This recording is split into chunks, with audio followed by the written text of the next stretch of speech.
As entertaining it is watching my kids climb in and out of the trampoline, they really should have some steps to make it easier to get in and out. Sweet, new project. To make these steps, I decided to pick up some 2x6 Redwood and some 2.5-inch deck screws from my local home center. I started breaking them down on my chop saw to the rough dimensions. I like Redwood because it's pretty and it holds up better outside than just pine or Douglas fir. I could have opted for pressure treated lumber or for wider boards, but I wanted to keep this on a limited budget. Once I got all the rough dimensions cut out on the chop saw, it was time to mark my lines. I did this without looking up anything on YouTube or even looking at a book, so if I did it wrong, I'm sure it's going to be in the comments. I checked which side of the boards I wanted to join to ensure the least amount of gap. I measured 3 inches from each end and also marked the center point of the board. I then laid out the boards and drew the lines and marked which edges I would biscuit.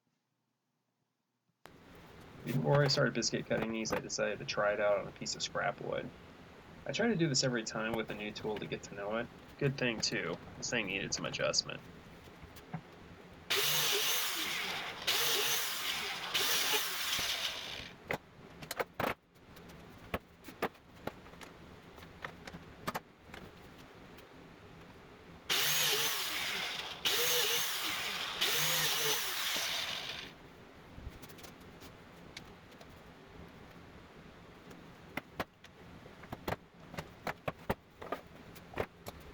I decided to use Titebond 3 because it's waterproof glue and the dry time takes a little bit longer than Titebond 2, which would buy me some time if I screwed up royally and had to fix it.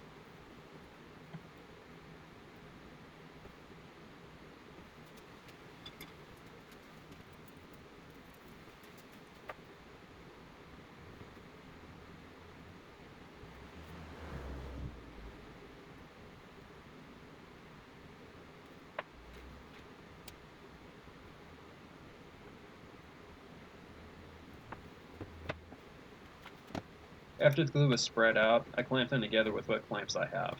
I now know why they say you can't have too many clamps because I ran out. Oh well, after sitting overnight they were ready to cut the final length, which I did on my table saw. Speaking of trimming up on the table saw, if you don't have a crosscut sled made for yourself, you should get on that. I don't have a video set up for mine, but there's a plethora of videos out there on YouTube that'll show you how to make them. Plethora. A large or excessive amount of something. There, you did learn something today.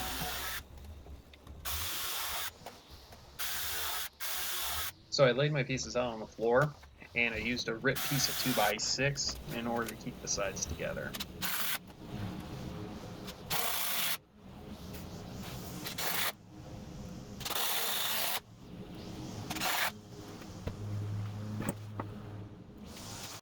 I also used a piece of 2x6 on the back end and mounted it with pocket holes.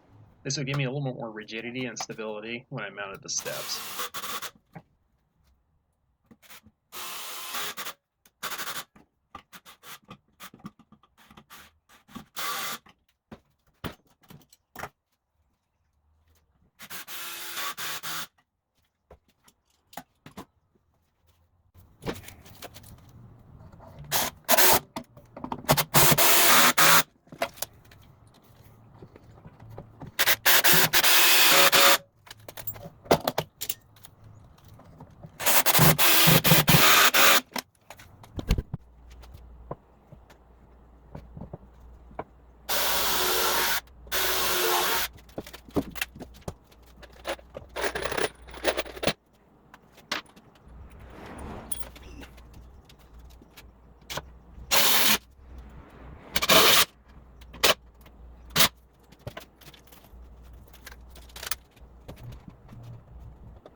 Okay, stop for a minute.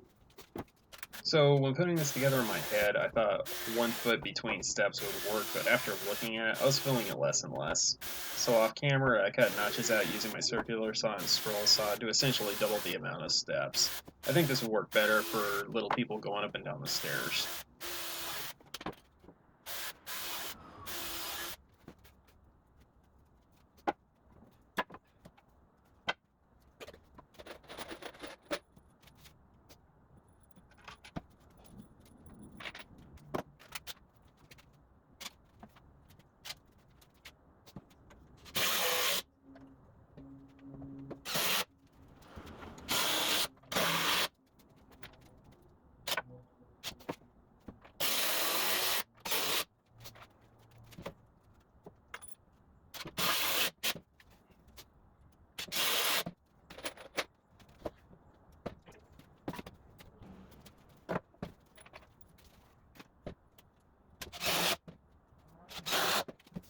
After the modifications, I screwed in the steps and took a little walk on 'em. Not bad. And now I put down some anti-slip strips. I skipped putting on any sealer or helmsman on this because honestly, I'm not super happy with how this came out. So if I need to tear it down and toss it and build better ones, that's fine with me. I'll just keep an eye on it for now. So, what did I learn from this experience? 1. Redwood is pricey, but not as pricey as pressure-treated lumber. 2. How to biscuit joint. 3. How not to biscuit joint.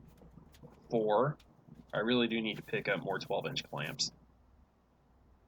5. Our home center keeps the grip tape in a weird spot. And 6. I should invest in a good video editing software. This one's not too bad. And thanks for watching. I appreciate it.